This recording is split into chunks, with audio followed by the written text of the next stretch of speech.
আপনার ফোনের কিবোর্ডে আপনার ছবি লাগান অথবা যে কোনো ছবি লাগান খুব সহজেই। আপনারা হয়তো আপনাদের বন্ধুদের মোবাইলে এরকম কিবোর্ডের উপরে তাদের ছবি লাগাতে দেখেছেন, কিন্তু আপনি কিভাবে লাগাবেন জানেন না। সো আজকের ভিডিওটি সম্পূর্ণ দেখলে আপনিও আপনার কিবোর্ডে এরকম ছবি লাগাতে পারবেন খুব সহজেই। তাই আমার চ্যানেলটি সাবস্ক্রাইব করে রাখুন এবং ফেসবুক পেজটি ফলো দিয়ে রাখুন। তো চলুন কথা না বাড়িয়ে ভিডিওটি শুরু করা যাক। এর জন্য আমাদের একটি অ্যাপ প্রয়োজন হবে, রিডমিক কিবোর্ড। এটি বাংলা কিবোর্ড, আপনারা সবাই জানেন, সবার ফোনে প্রায় ইনস্টল থাকে। আপনাদেরকে আমি আবারও দেখিয়ে দিচ্ছি। এই অ্যাপটি প্লে স্টোরে গিয়ে আপনি জাস্ট টাইপ করবেন রিডমিক কিবোর্ড লিখে সার্চ করলে আপনাদের সামনে এরকম অ্যাপসটি চলে আসবে। এখান থেকে আপনি অ্যাপসটি ইনস্টল করে নেবেন। আমার ইনস্টল করা আছে, আমি এখান থেকে জাস্ট আপডেট করে নিলাম। এখান থেকে এখন আমি অ্যাপসটি ওপেন করে নেব। ওপেন করার পর আপনার সামনে ঠিক এরকম একটি ইন্টারফেস চলে আসবে। এখানে অনেকগুলো সেটিংস দেখতে পাচ্ছেন। উপরে দেখতে পাচ্ছেন সেটিংসের একটি আইকন আছে, জাস্ট আপনি সেটিংসের আইকনে ক্লিক করে দেবেন। ক্লিক করে দেওয়ার পর এখানে অনেকগুলো সেটিংস দেখতে পাবেন। এখান থেকে উপরে দেখতে পাচ্ছেন থিম নামে একটি অপশন আছে, জাস্ট আপনি থিমে ক্লিক করবেন। থিমে ক্লিক করার পর এখানে দেখতে পাচ্ছেন অনেকগুলো প্রিসেট দেওয়া আছে আপনাদের। এখান থেকে চাইলে আপনারা এরকম কিবোর্ড সেটিংসগুলো অন করে দিতে পারেন। এবং আজকের ভিডিওতে দেখাবো আপনি কিভাবে আপনার ছবি বা আপনার পিক আপনার এরকম কিবোর্ডে সেট করবেন। তো এর জন্য উপরে দেখতে পাচ্ছেন create your custom theme, just এই প্লাস আইকনে ট্যাপ করে দেবেন। ট্যাপ করে দেওয়ার পর এই রকম ইন্টারফেস চলে আসবে। এখানে অনেকগুলো সেটিংস দেখাবে।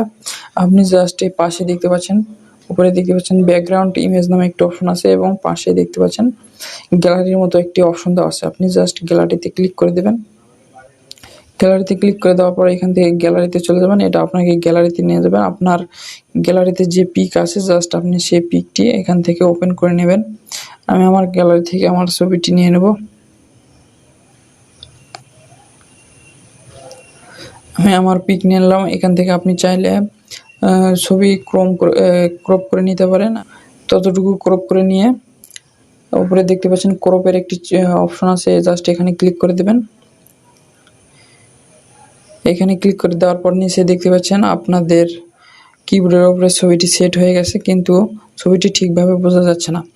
এর জন্য কি করবেন, এর জন্য এখান থেকে জাস্ট নিচে ক্লিক করবেন। নিচে ক্লিক করার পর এখান থেকে দেখতে পাচ্ছেন কিসের যে সেটিংসটা আছে, কি মানে এখানে জাস্ট ব্রাইটনেসটা একটু কমিয়ে দেবেন, জাস্ট হালকা করে দিলেন। দেওয়ার পর এখানে দেখতে পাচ্ছেন আপনাদের লেখাটা ঠিক বোঝা যাচ্ছে না। এখান থেকে জাস্ট এই টেক্সটের কালারটা হোয়াইট করে দেবেন এবং হিন্টের কালারটাও হোয়াইট করে দেবেন। দেওয়ার পর এখান থেকে আপনাদের ইচ্ছা মতো পছন্দ মতো এখান থেকে ব্রাইটনেসটা এখান থেকে কমিয়ে বাড়িয়ে নেবেন। নিচে এখান থেকে আপনারা যে সাজেশন বার আছে সেটার হাইলাইট ও ব্রাইটনেস কমিয়ে বাড়িয়ে দেখতে পারেন।